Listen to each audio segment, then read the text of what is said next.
Welcome students, উইংলেস bird music চ্যানেলে তোমাদের সবাইকে স্বাগত। আজ আমি ক্লাস 10-এর ভৌতবিজ্ঞানের পঞ্চম অধ্যায় অর্থাৎ আলো চ্যাপ্টারটি নিয়ে আলোচনা শুরু করব। এই অধ্যায়টি আমি 5টি পর্বে আলোচনা করব। আজকের প্রথম পর্ব। এই পর্বে আমি গোলীয় দর্পণ সম্পর্কে আলোচনা করব।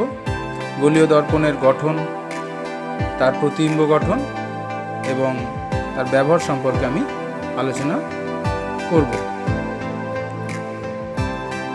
মূল আলোচনা শুরু করার আগে আমরা আলো সম্পর্কে আমাদের যে প্রাথমিক ধারণা ছিল সেগুলো একটু আলোচনা করে নেব। যেমন আলো কি? এক প্রকার শক্তি, অদৃশ্য শক্তি, যার দ্বারা আমরা আমাদের চারপাশের জীব জগৎ, ঘর বাড়ি, গাছপালা, সমস্ত প্রাকৃতিক দৃশ্য আমরা দেখতে পাই। এটা কেন দেখতে পাই? না, সূর্য থেকে আগত আলোকরশ্মি বা কোনো কৃত্রিম উৎস থেকে আগত আলোকরশ্মি, অদৃশ্য রশ্মি যে বস্তুর ওপর পড়ে ধাক্কা খেয়ে আমাদের চোখে এসে পড়ে, সেই বস্তুটাকেই আমরা দেখতে পাই। অন্ধকারে কোনো আলো নেই, তাই অন্ধকারে কোনো বস্তু আমরা দেখতে পাই না। এই যে ধাক্কা খেয়ে গতিপথ পরিবর্তন করে আলোকরশ্মি যে আমাদের চোখে আসছে, এই ঘটনাটাই হচ্ছে আলোর প্রতিফলন। এবার এই প্রতিফলনের জন্য চাই কিন্তু একটা প্রতিফলক। প্রতিফলক দু রকমের হয়, একটা হচ্ছে অমসৃণ প্রতিফলক আর একটা হচ্ছে মসৃণ প্রতিফলক। অমসৃণ প্রতিফলকে আলোকরশ্মি পড়ে চারিদিকে ছড়িয়ে যায়, খুব কম অংশই আমাদের চোখে আসে। এই ঘটনাটা হচ্ছে বিক্ষিপ্ত প্রতিফলন। আমরা যে গাছপালা, ঘরবাড়ি বা প্রাকৃতিক যে সৌন্দর্য যেটা দেখতে পাই, সবই কিন্তু অমসৃণ প্রতিফলক হিসেবে কাজ করে এবং বিক্ষিপ্ত প্রতিফলন হয়। আলোর এখানে বিক্ষিপ্ত প্রতিফলন হয়, তাই আমরা প্রতিফলক তল অর্থাৎ এই সমস্ত বস্তু আমরা দেখতে পাই। আর যেটা হয় নিয়মিত প্রতিফলন, সেখানে কি হয়?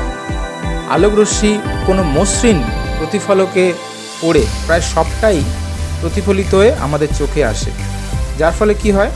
আমরা আলোক উৎসটা পুরোটাই দেখতে পাই, যার ফলে আমার চকচক করে প্রতিফলক তলটা। কিংবা ওই প্রতিফলক তলটা যদি আমার মুখের সামনে ধরি, তাহলে আমার মুখের যে আলো সেটা ওই প্রতিফলকে পড়ে প্রায় সবটাই আমাদের চোখে ফিরে আসে, ফলে আমরা ওই প্রতিফলক তলে আমাদের প্রতিবিম্বটাও দেখতে পাই। এটা হচ্ছে নিয়মিত প্রতিফলন, আর প্রতিফলক তলটাকে হচ্ছে মসৃণ হয়। এই মসৃণ প্রতিফলক তল দু রকমের হয়, একটা হচ্ছে সমতল আর একটা হচ্ছে গোলীয় তল। যেহেতু এই মসৃণ তলে আমাদের প্রতিবিম্ব দেখতে পাই, আমরা আমাদের নিজেদের প্রতিবিম্ব দেখতে পাই, তাই এই তলগুলোকে বলি দর্পণ। আমরা সমতল দর্পণ শিখেছি আগে। এখানে যেটা শিখব যেটা হচ্ছে গোলীয় দর্পণ। গোলীয় দর্পণ কাকে বলবো? যদি কোনো মসৃণ প্রতিফলক তল কোনো গোলকের অংশ বিশেষ হয়, তাহলে সেটা আমরা গোলীয় দর্পণ বলবো। এই গোলীয় দর্পণ দু রকমের হতে পারে, একটা হচ্ছে অবতল দর্পণ আর একটা হচ্ছে উত্তল দর্পণ। এর সহজ একটা উদাহরণ আমরা বাড়িতে দেখতে পাবো, যেটা হচ্ছে আমাদের বাড়ির চামচ বা হাতা। চকচকে যদি কোনো চামচ বা হাতা থাকে, দেখব আমরা সেখানে আমাদের মুখ দেখতে পাবো। হাতার দুটো প্রান্ত থাকে, একটা ভেতরের অংশ, একটা বাইরের অংশ। ভেতরের অংশটাকে আমরা অবতল দর্পণ হিসেবে ব্যবহার করতে পারি। ওখানে যদি আমার মুখ দেখতে চাই, দেখব যে প্রতিবিম্বটা সৃষ্টি হবে সেটা একটু লম্বাটে ধরনের, বড় এবং উল্টো হবে। আর যেটা বাইরের অংশ, সেই বাইরের অংশে আমার যে মুখটা দেখতে পাবো সেটা একটু ছোট হবে, একটু মোটা হবে। এটাকে আমরা উত্তল দর্পণ হিসেবে ভাবতে পারি। তাহলে যদি আমি সংজ্ঞা হিসেবে দেখি, উত্তল দর্পণ কাকে বলবো? যে গোলীয় দর্পণের বাইরের উত্তল তলটা প্রতিফলক হিসেবে কাজ করে, তাকে বলছি উত্তল দর্পণ। আর অবতল দর্পণটা হচ্ছে যে গোলীয় দর্পণের ভেতরের অবতল তলটা প্রতিফলক হিসেবে কাজ করে সেটা হচ্ছে অবতল দর্পণ। এই যে উত্তল বা অবতল, আমরা কি দেখলাম, এই ধরনের দর্পণে আমরা যদি আমাদের মুখ দেখি, আমরা কিন্তু আমাদের অ্যাকচুয়াল প্রতিবিম্ব আমরা দেখতে পাই না। আমাদের মুখটা নয় বড় লম্বা দেখাবে, নয় ছোট খর্বাকার দেখাবে। তাহলে এরকম দর্পণ আমরা কেন ব্যবহার করব? হ্যাঁ, ঠিক কথা। এই ধরনের গোলীয় দর্পণ আমরা আমাদের মুখ দেখার জন্য ব্যবহার করি না, কিন্তু এই গোলীয় দর্পণ অনেক কাজে লাগে। যেমন অবতল দর্পণ যারা ডেন্টিস্ট হয় তাদের কাজে লাগে, দাড়ি কামানোর দর্পণ হিসেবেও এটা ব্যবহার হয়, মোটর গাড়ির হেডলাইটেও এই দর্পণ ব্যবহার করা হয়। আমরা যে টেলিস্কোপ ব্যবহার করি সেখানেও অবতল দর্পণ ব্যবহার করা হয়। আবার সোলার কুকারেও অবতল দর্পণ ব্যবহার করা হয়। আমরা এখানে যে ছবিগুলো দেখছি সেখানে দেখা যাচ্ছে বিভিন্ন কাজে অবতল দর্পণের ব্যবহার। ডেন্টিস্টরা কেন এই অবতল দর্পণ ব্যবহার করে? কারণ তাতে ওনাদের মুখের ভেতরের অংশ একটু বড় করে দেখতে পান, ফলে চিকিৎসা করতে সুবিধা হয়। আমরা টর্চ লাইট বা গাড়ির হেডলাইটে যে অবতল দর্পণ ব্যবহার করি সেখানে কি হয়, আলোর গতিপথটা একদম সোজা হয়ে যায়, আর ফলে অনেক দূর পর্যন্ত আলোটাকে দেখতে পাওয়া যায়। উত্তল দর্পণ কোথায় ব্যবহার করা হয়? মোটর গাড়ির যে ভিউ ফাইন্ডার আছে, মানে ড্রাইভারের সামনে যে আয়নাটা থাকে, যেটাকে রিয়ার ভিউ মিরর বলে, সেখানে উত্তল দর্পণ ব্যবহার করা হয়। যার ফলে কী হচ্ছে, পিছনে যে বড় বড় গাড়ি আছে তার ছোট একটা প্রতিবিম্ব আমরা ওই উত্তল দর্পণে দেখতে পাই। অ্যান্টিথেপ দর্পণ, রাস্তার যে বাঁক আছে, বাঁকের মুখে ওই বিশেষ করে পাহাড়ি এলাকায় এইরকম দর্পণ লাগানো থাকে। রাস্তার আলোর যে স্ট্রিট লাইট যেটা, সেখানে প্রতিফলক রূপে বা চকচকে উত্তল প্রতিফলক লাগানো থাকে, যার ফলে ওই স্ট্রিট লাইটের আলোটা চারিদিকে ছড়িয়ে পড়ে। আমরা ছবি দেখলে বুঝতে পারছি যে স্ট্রিট লাইট, তারপর রিয়ার ভিউ মিরর কিংবা অ্যান্টিথেপ যে মিরর যেটা, এগুলো আমরা উত্তল দর্পণের ব্যবহার হিসেবে দেখতে পাই। এবার আমরা গোলীয় দর্পণের বিভিন্ন অংশ সম্পর্কে জেনে নেব। গোলীয় দর্পণের উন্মেষ বলে একটা কথা আছে। উন্মেষটা কি না, এই গোলীয় দর্পণটা তো একটা গোলকের অংশ। সেই অংশের দুটো প্রান্তবিন্দু যোগ করলে যে সরলরেখাটা পাবো সেটাকেই বলছে ওই দর্পণের উন্মেষ। এখানে ছবিতে দেখা যাচ্ছে যে দর্পণের উন্মেষ, এখানে এম ড্যাস্ট একটা সরলরেখা পাওয়া গেছে। আর এই দর্পণটা যে গোলকের অংশ তার কেন্দ্র ধরে নেওয়া হয়েছে সি, আর পিটা হচ্ছে ওই যে দর্পণ তার মধ্যবিন্দু, আর ওই যে রেখাটা পাওয়া গেল এটাকে বলছে প্রধান অক্ষ। এই প্রত্যেকটা অংশের সংজ্ঞা আমরা জেনে নেব। কোনো গোলীয় দর্পণের মধ্যবিন্দুকে ওই দর্পণের মেরু বলছে, মানে অর্থাৎ ওই পি বিন্দুটাকে বলছে মেরু। কোনো গোলীয় দর্পণ যে গোলকের অংশ তার কেন্দ্রকে বলছে বক্রতা কেন্দ্র। এক্ষেত্রে কোনটা পেলাম আমরা, সি বিন্দুটা হচ্ছে বক্রতা কেন্দ্র। কোনো গোলীয় দর্পণ যে গোলকের অংশ সেই গোলকের ব্যাসার্ধকে ওই গোলীয় দর্পণের বক্রতা ব্যাসার্ধ বলে। অর্থাৎ সি থেকে ওই দর্পণের যদি একটা সরলরেখা টানি যে কোনো বিন্দুতে, সেটাই হবে তার বক্রতা ব্যাসার্ধ। এক্ষেত্রে আমি সিপি একটা বক্রতা ব্যাসার্ধ পাচ্ছি। আর গোলীয় দর্পণের মেরু ও বক্রতা কেন্দ্রগামী যে সরলরেখাটা পাচ্ছি ওটা হচ্ছে প্রধান অক্ষ, মানে সিপি বিন্দুগামী যে সরলরেখাটা পাবো ওটা হচ্ছে প্রধান অক্ষ। এবার আমরা দেখে নেব উপাক্ষীয় রশ্মি কাকে বলে।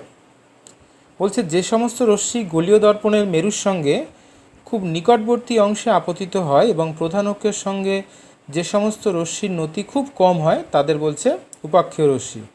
চিত্রে দেখতে পাচ্ছ যে উপাক্ষীয় রশ্মিগুলি প্রধান অক্ষের প্রায় কাছাকাছি আপতিত হয়েছে, যে কারণে এই দুটোর দৈর্ঘ্য প্রায় সমান হয়ে যায়। ফোকাস দৈর্ঘ্য আর উপাক্ষীয় রশ্মির যে দৈর্ঘ্যটা ওটা প্রায় সমান হয়ে যায়। এইটাকে বলছে উপাক্ষীয় রশ্মি। যেক্ষেত্রে উন্মেষ খুব কম হয়, দর্পণের উন্মেষ খুব কম হয়, সেক্ষেত্রে উপাক্ষীয় রশ্মি আমরা পাই। এখন আমরা গোলীয় দর্পণের মুখ্য ফোকাস সম্পর্কে জেনে নেব। প্রথমে অবতল দর্পণের ক্ষেত্রে কি দেখতে পাই আমরা? অবতল দর্পণের প্রধান অক্ষের সমান্তরালে যদি কোনো আলোকরশ্মি এসে অবতল দর্পণে আপতিত হয় তাহলে প্রতিফলিত হবে। প্রতিফলনের পর দেখা যাচ্ছে আলোকরশ্মিগুচ্ছ প্রধান অক্ষের একটা নির্দিষ্ট বিন্দুতে মিলিত হচ্ছে। তখন ওই নির্দিষ্ট বিন্দুকে বলবো ওই অবতল দর্পণের প্রধান ফোকাস। আমরা যদি ছবিটা দেখি তাহলে বুঝতে পারবো যে অবতল দর্পণের প্রধান অক্ষের সমান্তরালে রশ্মিগুচ্ছ এসে প্রতিফলনের পর দেখা যাচ্ছে প্রধান অক্ষের ওপর একটা বিন্দুতে মিলিত হচ্ছে। এটাই হচ্ছে অবতল দর্পণের প্রধান ফোকাস। উত্তল দর্পণের ক্ষেত্রে কি দেখব?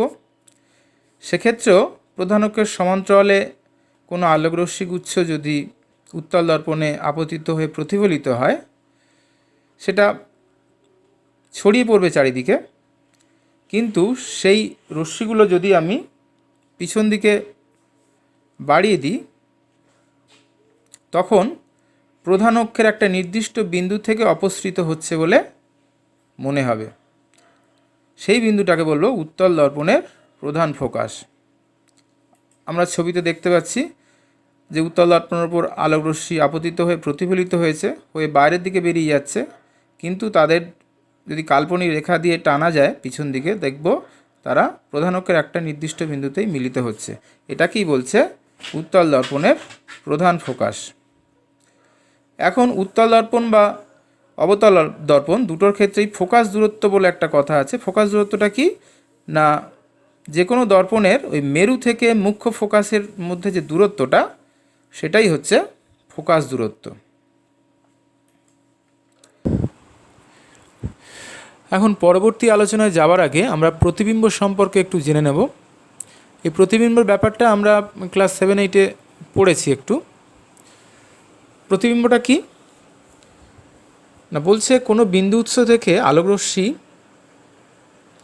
প্রতিফলিত বা প্রতিসৃত হয়ে যদি অন্য কোনো বিন্দুতে মিলিত হয় কিংবা অন্য কোনো বিন্দু থেকে অপসৃত হচ্ছে বলে মনে হয় তাহলে ওই দ্বিতীয় বিন্দুটাকে প্রথম বিন্দু উৎসের প্রতিবিম্ব বলবো। আচ্ছা, এখানে আমরা প্রতিফলনের কথা আলোচনা করছি, বিশেষ করে দর্পণের প্রতিফলন। সমতল দর্পণ, উত্তল দর্পণ, অবতল দর্পণ প্রত্যেক ক্ষেত্রেই প্রতিফলনের ফলে প্রতিবিম্বের সৃষ্টি হয়। এবার এই প্রতিবিম্ব দু রকমের হয়, একটা হচ্ছে সদ্বিম্ব, একটা হচ্ছে অসদ্বিম্ব। যদি প্রতিফলনের পর আলোকরশ্মিগুচ্ছ সত্যিই কোনো একটা বিন্দুতে মিলিত হয় তাহলে যে প্রতিবিম্ব সৃষ্টি হয় তাকে বলছে সদ্বিম্ব। আর যদি প্রতিফলনের পর কোনো বিন্দু থেকে অপসৃত হচ্ছে বলে মনে হয় তাহলে যে প্রতিবিম্বটা সৃষ্টি হবে সেটাকে হচ্ছে অসদ্বিম্ব। এখন এই তিনটে যে দর্পণ আছে, এই তিনটে দর্পণে সমতল দর্পণে সবসময় অসদ্বিম্ব গঠিত হয়, উত্তল দর্পণেও সবসময় অসদ্বিম্ব গঠিত হয়, তবে অবতল দর্পণে বস্তুকে যদি খুব কাছে রাখা হয় দর্পণের তাহলে অসদ্বিম্ব হয়, না হলে সদ্বিম্ব গঠিত হয়। আমরা যদি তিনটে দর্পণের মধ্যে তুলনা করি, স্পর্শ না করে এইভাবে আমরা দর্পণগুলোকে শনাক্ত করতে পারবো। সমতল দর্পণ হলে কি হয়, মোটামুটি সমান সাইজের আমি প্রতিবিম্ব পাবো, অসদ্বিম্ব। উত্তল দর্পণের ক্ষেত্রে বস্তুর থেকে ছোট এবং অসদ্বিম্ব আমরা দেখতে পাবো। আর অবতল দর্পণের ক্ষেত্রে যদি খুব কাছে থাকে তাহলে অসদ্বিম্ব পাবো, বড় বস্তুর চেয়ে বড় অসদ্বিম্ব পাবো, আর দূরে থাকলে সদ্বিম্ব পাবো। তো এই জিনিসটা আমরা জেনে রাখবো। অবতল দর্পণ কখন অসদ্বিম্ব গঠন করছে তাহলে? বলছে কোনো বস্তু যদি অবতল দর্পণের মেরু ও ফোকাসের মধ্যে থাকে তাহলেই বস্তুটা অসদ্বিম্ব গঠন করবে। সেক্ষেত্রে তার চিত্রটা একটা দেখে নেব। এই চিত্রটা দেখানোর আগে আমি কয়েকটা কথা বলে নিই। এই যে আমরা দেখতে পাচ্ছি যে দর্পণের অবতল হোক বা উত্তল হোক তার মেরু থাকে, ফোকাস থাকে আর বক্রতা কেন্দ্র থাকে। এদের মধ্যে সম্পর্ক আছে। সম্পর্ক হচ্ছে যে এই যে দূরত্বটা মেরু থেকে বক্রতা কেন্দ্রের যে দূরত্বটা আর মেরু থেকে ফোকাসের যে দূরত্বটা এটা হচ্ছে অর্ধেক হয়, আমরা ধরে নিয়ে করি। যদি উন্মেষ যদি খুব ক্ষুদ্র হয় তাহলে এই ব্যাপারটা ঘটে। সোজা কথায় ফোকাস দূরত্বটা বক্রতা ব্যাসার্ধের অর্ধেক হয়, এটা প্রমাণও আছে, আমরা শেষে আলোচনা করব সেটা। এবার প্রতিবিম্বটা সৃষ্টি করার জন্যে আমরা আঁকবো কীভাবে? আমরা একটা বস্তু থেকে দুটো রশ্মি আমরা অঙ্কন করব। একটা রশ্মি প্রধান অক্ষের সমান্তরালে দর্পণের উপর ফেলব। প্রধান অক্ষের সমান্তরালে যে আলোক রশ্মিগুলো পড়ে তারা প্রতিফলিত হয়ে ফোকাস দিয়ে বেরোয়, এটা আমরা ফোকাসের সংজ্ঞাতে পড়েছি। ফলে সমান্তরাল আলোক রশ্মি যেটা, সেটা ফোকাস দিয়ে প্রতিফলনের পর বেরিয়ে যাবে। আর একটা রশ্মি বক্রতা কেন্দ্র দিয়ে যেটা বেরোবে, সেখানে কিন্তু কোনো প্রতিফলন হয়, যে পথ দিয়ে যায় সেই পথেই ফিরে আসে। তাই দুটো রশ্মি আমরা আঁকবো, একটা হচ্ছে সমান্তরালে গিয়ে ফোকাস দিয়ে বের করব, আর একটা বক্রতা কেন্দ্র দিয়ে বের করব, যেখানে যে পথে আসে সে পথেই ফিরে যায়। এবার এখানে দেখতে পাচ্ছি যে যেখানে ফিরে যাচ্ছে রশ্মিগুলো সেখানে কিন্তু তারা পরস্পর দূরেই সরে যাচ্ছে, ফলে এখানে মিলিত হওয়ার কোনো সম্ভাবনা নেই। কিন্তু এতে যদি পিছনে বাড়াই তাহলে একটা জায়গায় মিলিত হচ্ছে। এবার আমরা অসৎবিম্ব সংজ্ঞা পড়লাম যে কোনো বিন্দু উৎস থেকে অপসৃত হচ্ছে বলে যদি মনে হয় তাহলে সেক্ষেত্রে অসৎবিম্ব তৈরি হয়। এক্ষেত্রেও তাই হচ্ছে, সত্যি সত্যি আলোক রশ্মিগুলো মিলছে না, কিন্তু একটা বিন্দু থেকে তারা অপসৃত হচ্ছে বলে মনে হচ্ছে, তাই এক্ষেত্রে একটা অসৎবিম্ব তৈরি হচ্ছে। তাহলে আমরা বুঝলাম যে অবতল দর্পণে মেরু আর ফোকাসের মধ্যে কোনো বস্তু রাখলে সেক্ষেত্রে অসৎবিম্ব গঠিত হবে। চিত্রটা ভালো করে তোমরা বুঝবে। আর অবতল দর্পণে যদি বস্তুটাকে ফোকাস দূরত্বের থেকে দূরে রাখি তাহলে অবশ্যই সেক্ষেত্রে সৎবিম্ব গঠিত হবে, এবং বিভিন্ন দূরত্বে রাখলে বিভিন্ন ধরনের সৎবিম্ব গঠিত হবে।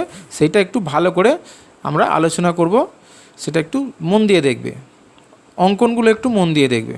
ধরা যাক এক্ষেত্রে আমরা একটা বস্তু রেখেছি, বস্তুটাকে আমরা সি মানে বক্রতা কেন্দ্রেরও বাইরে রেখেছি।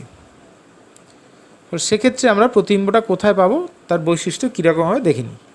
আমি বললাম কি দুটো রশ্মি আমরা আঁকবো, একটা প্রধান অক্ষের সমান্তরাল দিয়ে দর্পণে ফেলে সেটা ফোকাস দিয়ে বের করব, আর একটা বক্রতা কেন্দ্রে দিয়ে একটা রশ্মি আমি আঁকবো। সেক্ষেত্রে তার কোনো অন্য কোনো পথে প্রতিফলিত হবে না, যে পথে আসছে সে পথেই সে ফিরে যাবে। যার ফলে এই যে দুটো প্রতিফলিত রশ্মি যে জায়গায় মিলিত হলো, দেখো সেইখানে একটা প্রতিবিম্ব গঠিত হবে। সেখানে আঁকা দেখেই বুঝতে পারছি এক্ষেত্রে কিন্তু সত্যি সত্যিই প্রতিফলিত রশ্মি দুটো মিলিত হয়েছে, তাহলে এখানে সদ্বিম্ব গঠিত হবে। এবং দেখা যাচ্ছে বস্তুর থেকে উল্টো প্রতিবিম্ব মানে অবশীর্ষ হবে, এবং বস্তুর থেকে আকারে ছোট। এই হচ্ছে প্রতিবিম্বের বৈশিষ্ট্য। আবার দেখো একটা আঁকা, যদি আমি বক্রতা কেন্দ্রে বস্তুটাকে রাখি, একদম বক্রতা কেন্দ্রে, সেক্ষেত্রে আমি দুটো রশ্মি এঁকেছি, একটা সমান্তরালভাবে দর্পণে পড়ে ফোকাস দিয়ে নির্গত হয়েছে, আর একটা রশ্মি ফোকাস দিয়ে গিয়ে প্রতিফলনের পর সমান্তরাল রশ্মিতে পরিণত হয়েছে। এই দুটো রশ্মি কোথায় মিলিত হয়েছে? এই ঠিক বক্রতা কেন্দ্রের যেখানে বস্তুটা ছিল তার নিচে মিলিত হয়েছে, এবং দেখে মনে হচ্ছে, দেখো এটা সৎবিম্ব অবশ্যই, যেহেতু সত্যি সত্যি মিলিত হয়েছে প্রতিফলিত রশ্মিগুলি, আর বস্তুর অবশীর্ষ উল্টো, আর বস্তুর আকারের সমান। এবার আর একটা দেখো, এবার রাখা হয়েছে বস্তুটাকে কোথায়? বক্রতা কেন্দ্র এবং ফোকাসের মধ্যে। একইভাবে আমরা রশ্মিগুলো অঙ্কন করেছি। সেক্ষেত্রে কোথায় গঠিত হয়েছে? বক্রতা কেন্দ্রেরও বাইরে গঠিত হয়েছে, সত্যি সত্যি মিলিত হয়েছে, মানে সদ্বিম্ব গঠিত হয়েছে, বস্তুর থেকে আকারে বড় এবং অবশীর্ষ। এবার যদি আমি বস্তুকে ফোকাসে রাখি, ফোকাসে রাখলে এখানেও দেখো দুটো রশ্মি আঁকা হয়েছে। সেক্ষেত্রে দেখা যাচ্ছে যে দুটো প্রতিফলিত রশ্মি তারা সমান্তরাল রশ্মি গুচ্ছে পরিণত হয়েছে, যার ফলে এরা অসীমে মিলিত হচ্ছে বলে ধরে নিয়ে এটাকে বলা হচ্ছে বস্তুর যে প্রতিবিম্বের আকার অনেক বড় হবে, সদ্বিম্ব হবে, এবং প্রতিবিম্বটা অসীমে গঠিত হবে। এবার আমি উত্তল দর্পণের ক্ষেত্রে দেখি, উত্তল দর্পণের ক্ষেত্রে কি হচ্ছে, উত্তল দর্পণে এত কিছু ঝামেলা নেই। উত্তল দর্পণে বলছে সবসময় অসৎবিম্ব গঠিত হবে এবং উত্তল দর্পণে যে বস্তুর অসৎবিম্ব গঠিত হবে তার সবসময় বস্তুর চেয়ে ছোটো হবে। এখানে অঙ্কনটা দেখে নাও, একটা বস্তু যে কোনো স্থানে রাখা যেতে পারে। এবার এক্ষেত্রে দুটো রশ্মি কল্পনা করা হয়েছে, ভালো করে লক্ষ্য করো। একটা রশ্মি সমান্তরালভাবে প্রধান অক্ষের সমান্তরালভাবে দর্পণে পড়েছে, পড়ে অপসৃত হয়ে প্রতিফলিত বেরিয়ে গেছে, কিন্তু সেটা পিছন দিকে বাড়ালে যেন সেটা ফোকাস দিয়ে বেরোয়, এইভাবে আমাকে আঁকতে হবে। আর একটা রশ্মি যে পথে এসে সে পথেই ফিরে গেছে, ফলে এক্ষেত্রে রশ্মিটাকে পিছন দিকে বাড়ালে অবশ্যই সেটা যেন বক্রতা কেন্দ্রের দিয়ে যায় বলে মনে হয়। ফলে এই দুটো রশ্মি অপসৃত হচ্ছে বলে মনে হচ্ছে। এরকম দুটো রশ্মি আঁকলে যেখানে এই দুটো রশ্মি মিলছে দেখা যাচ্ছে সেখানে একটা ছোট প্রতিবিম্ব তৈরি হচ্ছে, সোজা প্রতিবিম্ব মানে সমশীর্ষ, কিন্তু সত্যি সত্যি তো মিলছে না প্রতিফলিত রশ্মিগুলো, তাই এটা অসৎ বিম্ব হচ্ছে এবং বস্তুর চেয়ে আকারে ছোট হচ্ছে। তবে আমরা এখানে চার্টের মাধ্যমে দেখিয়ে দিয়েছি কোথায় বস্তুকে রাখলে তার প্রতিবিম্বের গঠন কীরকম হবে, তার বৈশিষ্ট্য কীরকম হবে, এটা তোমরা ভালো করে দেখবে। দর্পণের প্রতিবিম্ব আঁকার ক্ষেত্রে কয়েকটা জিনিস আমাদের খেয়াল রাখতে হবে। যখন আমরা দর্পণের প্রতিবিম্ব গঠনের ছবিগুলো আঁকব তখন যেমন তেমন মাপ নিয়ে আমরা আঁকব না। প্রথমে একটা বড় সরলরেখা টেনে নেব, নিয়ে তার মাঝামাঝি একটা বিন্দু কল্পনা করব। সেই বিন্দুতে আমি মেরু ধরব দর্পণের। তারপর সেই মেরু থেকে 2.5 সেমি কি 3 সেমি করে মাপ নিয়ে প্রথমে আঁকবো ফোকাস, তারপরে বিন্দুতে দেব বক্রতা কেন্দ্র। এইভাবে মাপ নিলে আমাদের যে প্রতিবিম্বটা গঠিত হবে তার বৈশিষ্ট্যগুলো আমাকে মুখস্থ করতে হবে না, প্রতিবিম্বটা অঙ্কন করলেই আমরা বুঝতে পেরে যাব। আর দুটো রশ্মি যে আঁকার কথা দেখানো হলো অবশ্যই সেটা ভালো করে বুঝবে।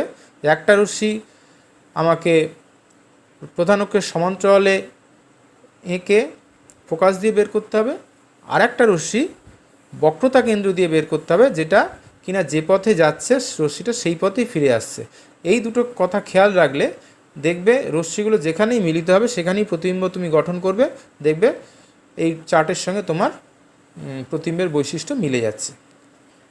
আচ্ছা, অবতল দর্পণ বা উত্তল দর্পণের ক্ষেত্রে তো ফোকাস একটা নির্দিষ্ট, কারণ সমান্তরাল রশ্মিগুচ্ছ এসে নয় একটা বিন্দুতে মিলিত হচ্ছে বা কোনো একটা বিন্দু থেকে অপসৃত হচ্ছে বলে মনে হচ্ছে, কিন্তু সমতল দর্পণের ক্ষেত্রে তো এই প্রতিফলনটা ওইভাবে ঘটে না, ফলে সোজাসুজি আসে, সোজাসুজি বেরিয়ে যায়, যার ফলে তাদের ফোকাস দৈর্ঘ্য অসীম বলে ধরা হয়। এবার আমরা অবতল দর্পণ এবং উত্তল দর্পণের ফোকাস দৈর্ঘ্য এবং বক্রতা ব্যাসার্ধের মধ্যে যে সম্পর্ক, আমরা যেটা আগে বলেছিলাম যে ফোকাস দৈর্ঘ্য বক্রতা ব্যাসার্ধে অর্ধেক হয়, সেইটা এবার আমরা এখানে প্রমাণ করে দেখাবো।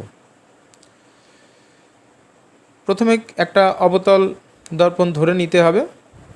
M1 PM একটা ক্ষুদ্র উন্মেষযুক্ত অবতল দর্পণ, যার PFC হলো যথাক্রমে মেরু, মুখ্য, ফোকাস, বক্রতা কেন্দ্র।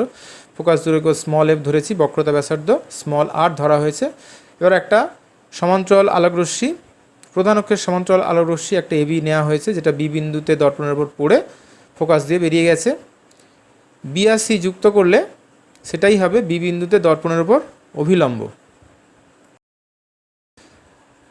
এখানে দুটো কোণ তৈরি হয়েছে, একটা আপতন কোণ, একটা প্রতিফলন কোণ। কোণ ABC হচ্ছে আপতন কোণ আর প্রতিফলন কোণ হচ্ছে FBC।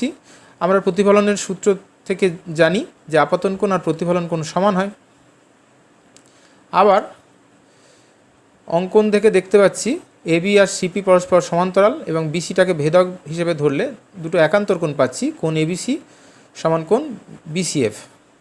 তাহলে দুটো সম্পর্ক তুলনা করে আমি কি পাচ্ছি, কোণ BCF সমান কোণ FBC। এখন এই যে ত্রিভুজটা পাচ্ছি, ত্রিভুজ BCF, এর মধ্যে আমি দুটো বাহু সমান পেয়ে গেলাম, CF সমান FB, যেহেতু কোণগুলো সমান, সমদ্বিবাহু ত্রিভুজ। যেহেতু দর্পণের উন্মেষ খুব ক্ষুদ্র, তাই আপতিত রশ্মি উপাক্ষীয় রশ্মি হবে। উপাক্ষীয় রশ্মি মানেটা আমরা জানি, অর্থাৎ B এবং P দুটি বিন্দু খুবই নিকটবর্তী হবে। সেক্ষেত্রে আমরা বলতে পারি বিএফ প্রায় সমান হচ্ছে পিএফ। অর্থাৎ তাহলে কী পেলাম, পিএফ সমান সিএফ পেয়ে গেলাম। তাহলে পিএফটা সমান কী লিখতে পারি, পিসি বাই 2, অর্থাৎ এফ সমান আর বাই 2। তাহলে এইভাবে আমরা অবতল দর্পণের ক্ষেত্রে পেলাম ফোকাস দৈর্ঘ্য বক্রতা ব্যাসার্ধের অর্ধেক। এবার আমরা উত্তল দর্পণের ক্ষেত্রে যদি সেই সম্পর্কটা দেখতে চাই, কিভাবে নির্ণয় করব। এখানে একটা চিত্র অঙ্কন করা হয়েছে, উত্তল দর্পণ ধরে নেওয়া হয়েছে। একইভাবে আমি সম্পর্কটা দেখে নিচ্ছি। ফোকাস দৈর্ঘ্য স্মল এ, বক্রতা ব্যাসার্ধ স্মল আর ধরে নেওয়া হয়েছে। উত্তল দর্পণের প্রধান অক্ষের সঙ্গে সমান্তরালভাবে এবি আলোর রশ্মি বি বিন্দুতে আপতিত হয়ে বিডি পথে প্রতিফলিত হয়েছে। বিডিকে পিছন দিকে বাড়ালে তা মুখ্য ফোকাস এফ বিন্দুতে ছেদ করেছে। সিবি যুক্ত করে ই পর্যন্ত বাড়ানো হলো, সিই হলো বি বিন্দুতে দর্পণের উপর অভিলম্ব। এক্ষেত্রেও আপতন কোণ পাবো, প্রতিফলন কোণ পাবো, দুটো সমান করব। আর তবে আগেরটা যেখানে একান্তর কোণ পেয়েছিলাম, এখানে দেখো তুমি ছবিটা দেখবে, এটা আমরা অনুরূপ কোণ পাবো। এবি সমান্তরাল পিসি এবং ইসি ভেদক যদি হয়, তাহলে কোণ এবিই সমান কোণ এফ সিবি, এটা অনুরূপ কোণ। আবার দেখো ওইখানেই আমরা পেয়ে যাচ্ছি কোণ এফ বিসি সমান কোণ ডিবিই, সেটা হচ্ছে বিপ্রতীপ কোণ। ফলে দুটোর মধ্যে তুলনা করলে পাচ্ছি কোণ এফ বিসি সমান কোণ এফ সিবি। যেহেতু ত্রিভুজ বিসিএফের মধ্যে দুটো কোণ সমান, তাহলে সমদ্বিবাহু ত্রিভুজ হচ্ছে, ফলে এবং এফ বি সমান এফসি পেয়ে যাচ্ছি। এক্ষেত্রেও তাই, যেহেতু এটা উপক্ষীয় রশ্মি, ফলে বি আর পি বিন্দু খুব নিকটবর্তী হবে, সেই কারণে বিএফ প্রায় সমান পিএফ হবে, অর্থাৎ পিএফ সমান এফসি। সেক্ষেত্রে পিএফ সমান পিসি বাই 2 করলে এফ সমান আর বাই 2। তাহলে এইভাবে উত্তল দর্পণ এবং অবতল দর্পণ দুটোর ক্ষেত্রেই আমরা দেখালাম যে বক্রতা ব্যাসার্ধ ফোকাস দৈর্ঘ্যের দ্বিগুণ হবে। এটা ছোট অঙ্কের সাহায্যে আরেকটু বুঝে নেব। ধরা যাক একটা গোলীয় দর্পণের বক্রতা ব্যাসার্ধ আছে 40 সেমি, তাহলে তার ফোকাস দৈর্ঘ্য কত হবে। কী করবো, সিম্পল আমরা ভাগ করে দেবো 2 দিয়ে, তাহলেই হয়ে যাবে। আশা করি যেভাবে বোঝালাম তোমরা বুঝেছো। আঁকাগুলো চেষ্টা করবে, যেভাবে ইনস্ট্রাকশান দিলাম সেইভাবে আঁকাগুলো করার চেষ্টা করবে। কিছুদিন পর আমি আলোর চ্যাপ্টারের পরবর্তী ভিডিও আপলোড করব। ততদিন পর্যন্ত তোমরা দর্পণের এই অংশটুকু ভালো করে পড়ো। ভালো থেকো, ধন্যবাদ।